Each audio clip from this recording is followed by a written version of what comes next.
Magana itinanghal ni Cassandra ang kanyang kamay, at agad naging abo ang pilihuo, at naging mga kalansay na nagkalat sa lupa, habang tinitingnan ng kanyang kasama, na pinatay ng Deadpool. Hindi na kayang kontrolin ni Wolverine ang sarili. Peste, talaga bang pinatay mo siya, para makaganti kay tanglaw ng tao? Agad na sinamantala ni Wolf Uncle ang pagkakataong hindi nag-iingat si Cassandra, at agad siyang sinalakay. Ngunit si Cassandra ay hindi natakot kahit kaunti, at agad niyang naipasubsob si Wolf Uncle sa lupa, at sinimulan ng isang mabangis na pagpapahirap. Nang makita niya ito, agad na sumuko si Deadpool at hindi na lumaban. Nanumpa pa nga siya ng katapatan hanggang kamatayan. Pero paano naman paniniwalaan ni Cassandra ang mga salitang iyon ng isang mabangis na hayop? Diretso niyang ipinasok ang mga kamay sa utak nito, at balak palitan ng alaala ni Deadpool para gawin siyang isang walang laban na tanga. Sa kabila ng matinding panganib, mabuti na lang at napansin ni Deadpool ang banta.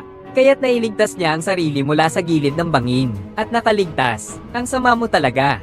Tinitingnan ng kaharap, itong nakakadiring nilalang. Galit na galit, agad na kumuha si Deadpool ng kutsilyo, at nagplano na makipaglaban hanggang kamatayan kay Cassandra. Sa simula, hindi naman ito pinansin ng babae. Ngunit hindi niya alam, mabilis niyang mararanasan ng matinding kaparusahan. Ha ha ha. Nahulog ka na sa bitag, diba? Karapat dapat sa'yo.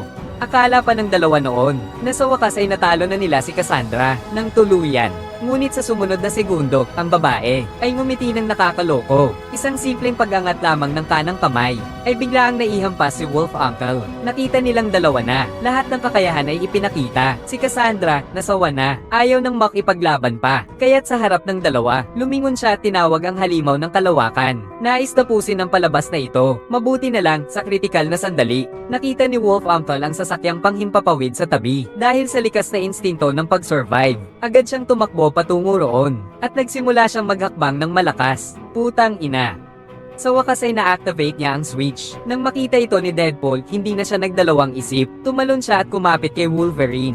Gamit ang lakas ng flying device, nakatakas silang dalawa mula sa mapanganib na lugar na ito, bagamat pansamantalang ligtas na ang kanilang kalagayan. Kapag iniisip nila ang malaking panganib na nananatili pa rin sa mundo, ang mundo ay tiyak na madadagat-dagat pa rin. Matapos nilang pag-isipan, agad silang nagmadali at hinanap si Dr. Paradox. Tinanong kung bakit hindi siya nakikialam sa timeline ng universo. Ngunit habang nagtatalo sila, biglang may lumitaw na bilog sa likuran ni Wolverine mula sa wala. Habang mabilis itong lumalaki, bigla na lang may lumabas na isang tao mula roon. Sa sumunod na segundo, agad namatay ang lalaki, at ang nasa likod ng pagpatay sa kanya ay ang mga taong kinakatakutan na si Cassandra. Ang layunin ng kanyang pagdating ay hindi upang alisin sina Wolf at Uncle, kundi upang kontrolin ang alaala ni Dr. Paradox, upang puksain ang buong linya ng oras ng universo, upang hindi maabala ng mga hindi kasali sa plano. Kaagad nag-snap ng daliri si Cassandra.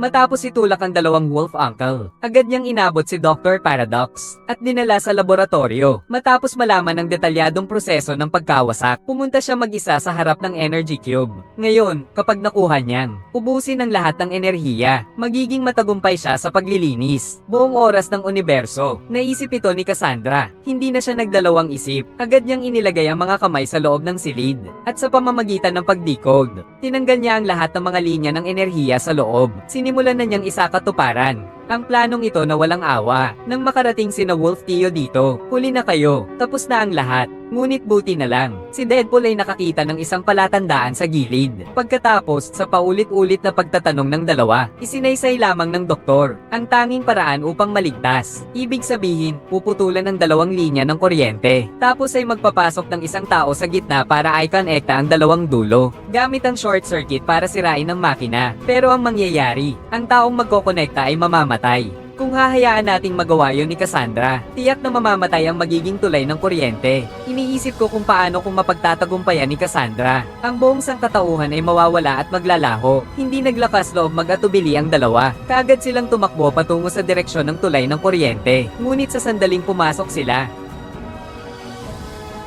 itinataboy ni Deadpool si Wolverine palabas. Pagkatapos ay mariing pinatay ni Deadpool ang bakal na pinto. Ang totoo, Nagdadalang sakripisyo si Deadpool para sa sarili. Ililigtas niya si Wolf Tio. Dahil sa palagay niya, mas mabuti na ang isang mamamatay kaysa dalawa. Dahil sa mga panahong nagsama sila, matagal na niyang itinuring si Wolf Tio na isang matalik na kaibigan. Pagkatapos ng simpleng pamamaalam, nag-iisa na lang si Deadpool. Nandyan na sa harap ng electrical bridge. Tingnan mo to.